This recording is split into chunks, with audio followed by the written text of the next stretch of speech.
अगली खबर की माफिया मुख्तार अंसारी की मुसीबतें थमने का नाम नहीं ले रही हैं। आज मुख्तार अंसारी पर सजा का ऐलान होना है। एक और गैंगस्टर एक्ट में सजा का ऐलान उस पर किया जाएगा। कल गाजीपुर के एमपी एमएलए कोर्ट ने मुख्तार अंसारी को दोषी करार दिया था।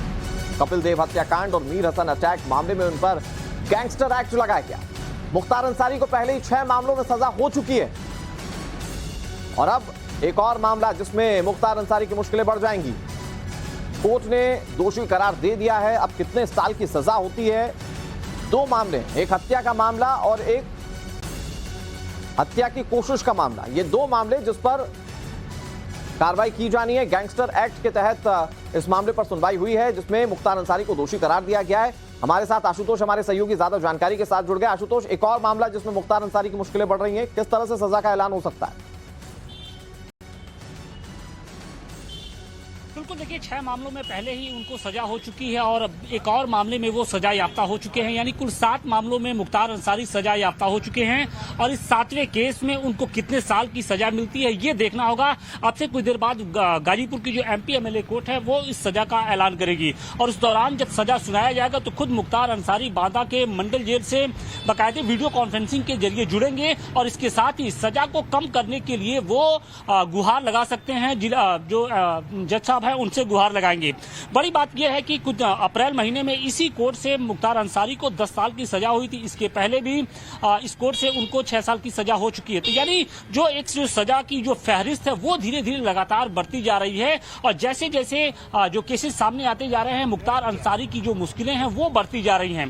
देखिए, ये 2009 का केस था। करंडा के रहने वाले कपिल देव सिंह की हत्या हुई थी। इसके साथ ही मोहम्मदाबाद के मीर हसन के ऊपर जानलेवा हमला हुआ था। इन दोनों केस को ग्राउंड बनाते हुए उस वक्त की सरकार ने मुख्तार अंसारी पर गैंगस्टर लगाया था और इस मामले की लंबी सुनवाई हुई और इस सुनवाई के बाद कल गाजीपुर के एमपी एमएलए कोर्ट ने मुख्तार अंसारी को दोषी करार दिया था और अब आज यानी अब से कुछ देर बाद लगभग 12 से 1 बजे के आसपास जो फैसला है सजा कितने साल की होगी मुख्तार कोर्ट क्या फैसला सुनाता है और कोर्ट के ऑब्जर्वेशन क्या है इन मामलों को लेकर, ये देखना और समझना बहुत जरूरी है। आशुतोष, आप नजर बनाए रखिए, आपसे तमाम अपडेट्स हम लेते रहेंगे। फिलहाल बहुत शुक्रिया आपका। इधर मुख्तार अंसारी पर एक और बड़ी खबर हम आपको बताने जा रहे हैं।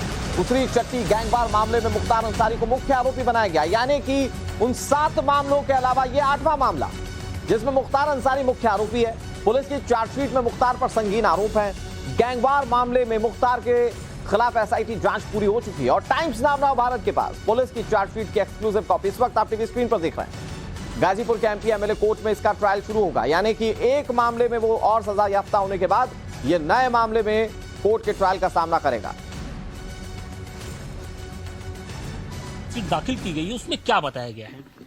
देखिए, एक 15/7/2001 को मुख्तार अंसारी अपने यूसुफपुर मोहम्मदाबाद अपने आवास से मऊ जा रहे थे।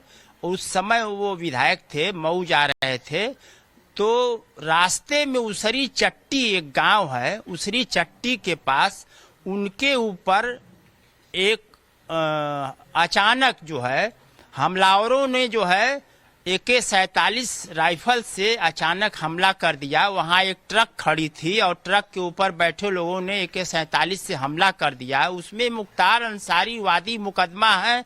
मुख्तार अंसारी स्वयं घायल हुए थे। उनके साथ एक रामचंद्र प्रदीप हेड कांस्टेबल जो कि मौके पर ही आत्मरक्षार्थ गोली चलाए, जिससे कि एक अज्ञात हमलावर जो कि बाद में यह शिनाख्त हुआ, उनकी पत्नी ने किया कि ये मनोज राय है जो कि बक्सर के रहने वाले हैं। उनके पिता का नाम शैलेंद्र कुमार राय है और उस उसरी चट्टी में एक बाबू पुत्र सुब्राती भी घायल हुआ जिसकी मृत्यु हो गई और रामचंद्र गनर की भी मृत्यु हो गई।